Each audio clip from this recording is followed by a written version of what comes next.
ವಿಪರೀತ ಒತ್ತಡದ ಬದುಕು, ಪೌಷ್ಟಿಕ ಆಹಾರದ ಕೊರತೆಯಿಂದ ಶುಗರ್, ಬಿಪಿ, ಬೊಜ್ಜು, ಗ್ಯಾಸ್ಟ್ರಿಕ್ ನಂತಹ ಆರೋಗ್ಯ ಸಮಸ್ಯೆ. ಹೆಚ್ಚು ಪೋಷಕಾಂಶಯುಕ್ತ ಆಹಾರ ಮತ್ತು ಸಿರಿಧಾನ್ಯಗಳೇ ಇದಕ್ಕೆ ಪರಿಹಾರ. ಮಿಲ್ಲೆಟ್ಸ್ ಚೂರ್ಣಂ ಇಂದಿನ ವೇಗದ ಬದುಕಿಗೆ ಪುರಾತನ ಪೋಷಣೆಯ ಶಕ್ತಿ. ಇದು ಸಿರಿಧಾನ್ಯ, ಡ್ರೈ ಫ್ರೂಟ್ಸ್, ಮೊಳಕೆ ಕಾಳುಗಳು, ಧಾನ್ಯ ಮತ್ತು ಸೀಡ್ಸ್ ಇಂದ ಸಮೃದ್ಧವಾಗಿದೆ. ಬನ್ನಿ ಮತ್ತೆ ಸಾಂಪ್ರದಾಯಿಕ ಸಿರಿಧಾನ್ಯಗಳಿಗೆ ಮರಳೋಣ. ಆರ್ಡರ್ ಮಾಡಲು ಡಿಸ್ಕ್ರಿಪ್ಷನ್ ಬಾಕ್ಸ್ ಮತ್ತು ಪಿನ್ಡ್ ಕಾಮೆಂಟ್ ನಲ್ಲಿ ಲಿಂಕ್ ಇದೆ. ನಮಸ್ಕಾರ, ಹೇಗಿದ್ರೆ ನೀವೆಲ್ಲರೂ? ನಾನು ಸುಬ್ರಹ್ಮಣ್ಯ ಎಸ್ ಹಂಡಿಗೆ. ಬಂಧುಗಳೇ, ಈ ಸಮಾಜದ ಅತಿ ದೊಡ್ಡ ಪಿಡುಗು ಯಾವುದು ಅಂದ್ರೆ ಅದು ಭ್ರಷ್ಟಾಚಾರ, ಈ ಲಂಚ ಬಾಕತನ. ಅದನ್ನ ಬುಡಸಹಿತ ಕಿತ್ತು ಒಗೆಯೋದ್ರ ಹೊರತಾಗಿ ನಾವು ಈ ದೇಶವನ್ನ ಪೂರ್ಣ ಪ್ರಮಾಣದಲ್ಲಿ ಅಭಿವೃದ್ಧಿ ಮಾಡೋದಕ್ಕಾಗ್ಲಿ ಅಥವಾ ಪ್ರಗತಿಯನ್ನ ಸಾಧಿಸೋದಕ್ಕಾಗ್ಲಿ ಸಾಧ್ಯವೇ ಇಲ್ಲ.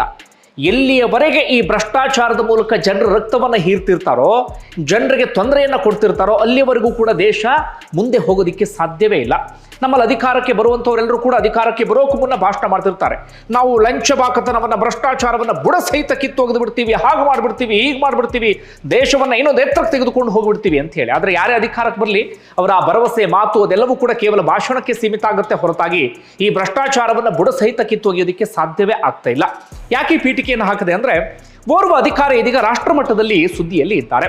ಅವರು ಸಾರಿಗೆ ಇಲಾಖೆಯಲ್ಲಿ ಕೆಲಸ ಮಾಡುವಂತಹ ಅಧಿಕಾರಿ.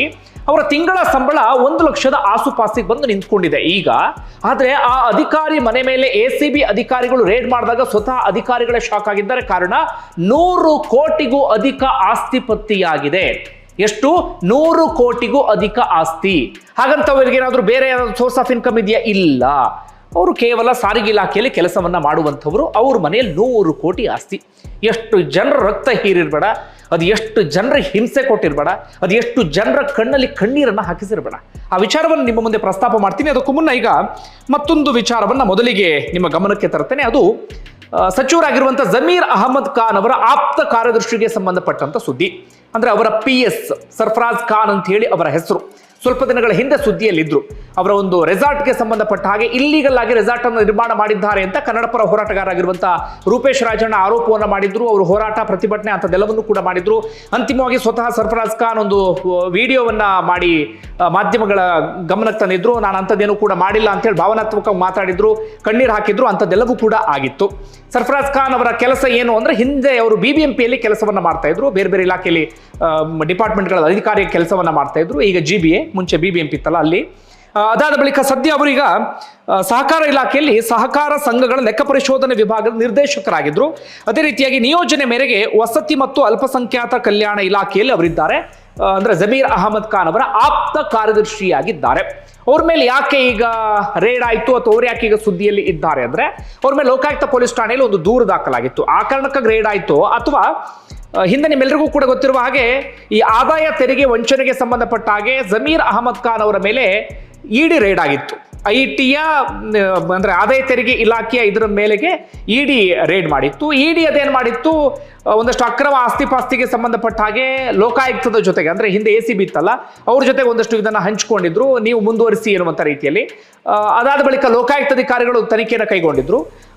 ಆ ವಿಚಾರಕ್ಕೆ ರೇಡ್ ಆಯ್ತು ಗೊತ್ತಿಲ್ಲ. ಅಂದ್ರೆ ಜಮೀರ್ ಅಹಮದ್ ಖಾನ್ರ ಅಕ್ರಮ ಆಸ್ತಿ ವಿಚಾರಕ್ಕೆ ಸಂಬಂಧಪಟ್ಟ ಹಾಗೆ ಅವರ ಆಪ್ತ ಕಾರ್ಯದರ್ಶಿ ಮೇಲೆ ರೇಡ್ ಆಯ್ತು, ಅಥವಾ ಲೋಕಾಯುಕ್ತ ಪೊಲೀಸ್ ಠಾಣೆಯಲ್ಲಿ ಇನ್ನೊಂದು ದೂರು ಕೂಡ ದಾಖಲಾಗಿತ್ತು ಸರ್ಫರಾಜ್ ಖಾನ್ ಮೇಲೆ. ಆ ಕಾರಣಕ್ಕಾಗಿ ರೇಡ್ ಆಯ್ತು ಏನೋ ಗೊತ್ತಿಲ್ಲ. ಒಟ್ಟಾರೆಯಾಗಿ ರೇಡ್ ಆಗಿದೆ. ರೇಡ್ ಆದಂತ ಸಂದರ್ಭದಲ್ಲಿ ಸಾಕಷ್ಟು ಪತ್ತೆಯಾಗಿ ಬಿಟ್ಟಿದೆ. ಎಷ್ಟು? ಕೋಟಿ ಕೋಟಿ ಅಕ್ರಮ ಆಸ್ತಿ ಪತ್ತೆಯಾಗಿದೆ. ಅಕ್ರಮ ಅನ್ನೋದು ಇನ್ನಷ್ಟೇ ಸಾಬೀತಾಗಬೇಕಿದೆ. ಈಗ ಮೇಲ್ನೋಟಕ್ಕೆ ಅದನ್ನು ಅಕ್ರಮ ಅಂತಲೇ ಹೇಳಲಾಗ್ತಾ ಇದೆ. ಎಲ್ಲೆಲ್ಲಿ ಎಷ್ಟೆಷ್ಟು ಪತ್ತೆಯಾಗಿದೆ ಅಂತ ಗಮನಿಸ್ತಾ ಹೋಗೋದಾದ್ರೆ ಒಟ್ಟೊಂದು 13 ಕಡೆ ರೇಡ್ ಆಗಿತ್ತು. ಕೊಡಗು, ಬೆಂಗಳೂರು, ಬೇರೆ ಬೇರೆ ಕಡೆಗಳಲ್ಲಿ ಅವರಿಗೆ ಸಂಬಂಧಪಟ್ಟವರೆಲ್ಲ ಕಡೆಗಳಲ್ಲೂ ಕೂಡ ರೇಡ್ ಆಗಿತ್ತು. ಒಂದು ಬೆಂಗಳೂರಿನಲ್ಲಿರುವಂತಹ ಸರ್ಫರಾಜ್ ಖಾನ್ ಅವರ ಭವ್ಯ ಬಂಗಲೆ ಲೋಕಾಯುಕ್ತ ಅಧಿಕಾರಿಗಳ ಗಮನಕ್ಕೆ ಬಂದಿದೆ. ಬಂಗಲೆ ಅಂದ್ರೆ ಸಾಮಾನ್ಯ ಅಲ್ಲ, ಜಮೀರ್ ಅಹಮದ್ ಖಾನ್ ಅವರ ಬಂಗಲೆಗೆ ಪೈಪೋಟಿ ಕೊಡುವ ರೀತಿಯಲ್ಲಿದೆ ಒಂದು ಬಂಗಲೆ.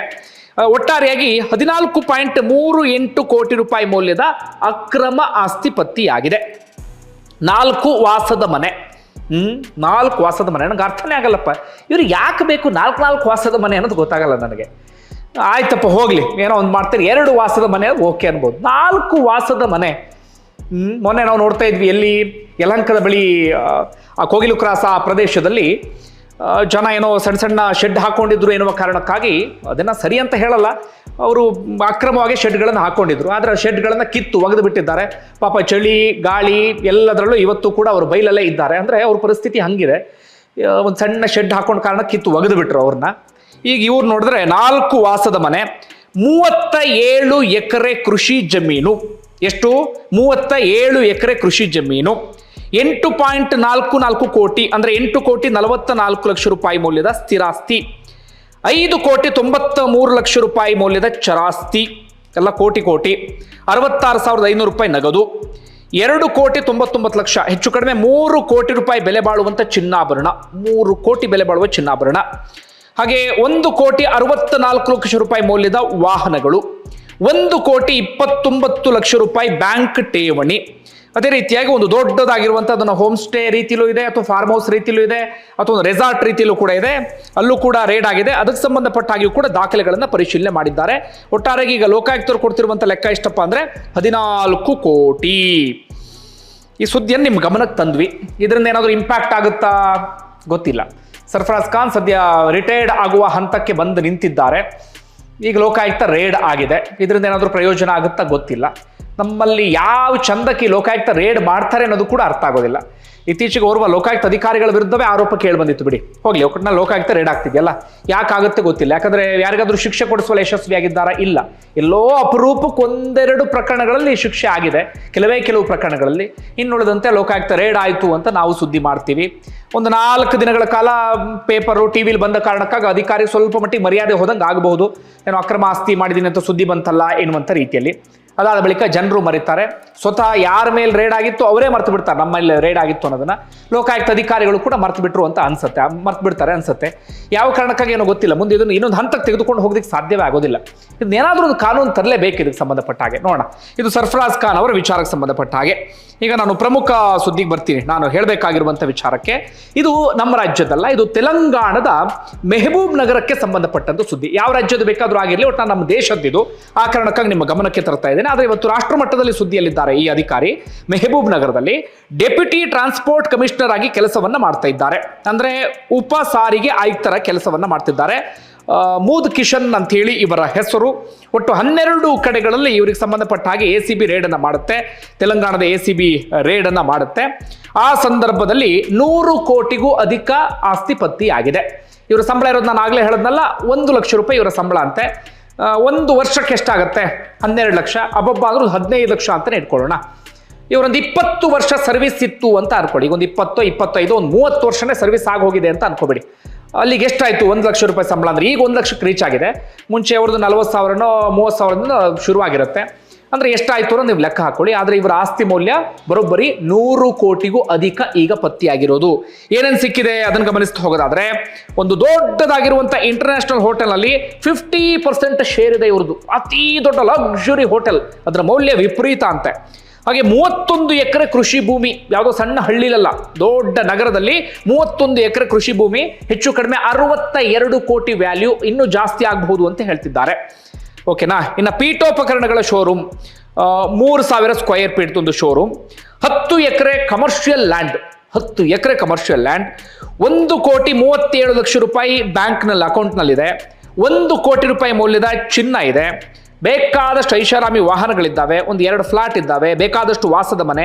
ಒಟ್ಟಾರೆಯಾಗಿ 100 ಕೋಟಿ ಮೌಲ್ಯಕ್ಕೂ ಅಧಿಕ ಆಸ್ತಿ ಪಾಸ್ತಿಗಳೆಲ್ಲವೂ ಕೂಡ ಈ ಮೂದ್ ಕಿಶೋರ್ಗೆ ಸಂಬಂಧಪಟ್ಟ ಹಾಗೆ ಪತ್ತೆಯಾಗಿದೆ. ಸದ್ಯ ಬಹಳ ಸುದ್ದಿಯಲ್ಲಿದ್ದಾರೆ ಅಧಿಕಾರಿ. ACB ಅಧಿಕಾರಿಗಳೇ ಸ್ವತಃ ಶಾಕ್ ಆಗಿಬಿಟ್ಟಿದ್ದಾರೆ. ಇಷ್ಟೊಂದು ಆಸ್ತಿಯನ್ನ ಅದು ಹೇಗೆ ಮಾಡಿದ್ರು ಈ ಪುಣ್ಯಾತ್ಮ ಎನ್ನುವಂಥ ರೀತಿಯಲ್ಲಿ. ಯಾವಾಗ ನಮ್ಮ ಸಮಾಜ ಬದಲಾಗುತ್ತೋ ಗೊತ್ತಿಲ್ಲಪ್ಪ. ಅದು ಹೇಗೆ ಮನಸ್ಸು ಬರುತ್ತೋ ಗೊತ್ತಿಲ್ಲ. ಇನ್ನೊಬ್ಬರ ಶ್ರಮದ ದುಡ್ಡು, ಇನ್ನೊಬ್ಬರ ಬೆವರಿನ ದುಡ್ಡನ್ನ ಕಿತ್ಕೊಂಡು ತಿನ್ನೋಕೆ ಹೇಗೆ ಮನಸ್ಸು ಬರುತ್ತೋ ಗೊತ್ತಿಲ್ಲ. ಅಥವಾ ಆ ದುಡ್ಡನ್ನ ಕಿತ್ಕೊಂಡು ಬಂದು ತಮ್ಮ ಹೆಂಡತಿ ಮಕ್ಕಳನ್ನು ಸಾಕೋದಕ್ಕೆ ಹೇಗೆ ಮನಸ್ಸು ಬರುತ್ತೋ ಗೊತ್ತಿಲ್ಲ. ಇನ್ನೊಬ್ಬರ ನಿದ್ದೆಗೆಡಿಸಿ ದುಡ್ಡು ಮಾಡಿ ಇವ್ರು ಹೇಗೆ ನೆಮ್ಮದಿಯಾಗಿ ನಿದ್ರೆ ಮಾಡ್ತಾರೋ ಗೊತ್ತಿಲ್ಲ. ಅದು ಹೇಗೆ ಇನ್ನೊಬ್ಬರ ಕಿತ್ಕೊಂಡು ದುಡ್ಡಲ್ಲಿ ಅನ್ನವನ್ನ ತಿನ್ನೋಕೆ ಮನಸ್ಸು ಬರುತ್ತೋ ಗೊತ್ತಿಲ್ಲ.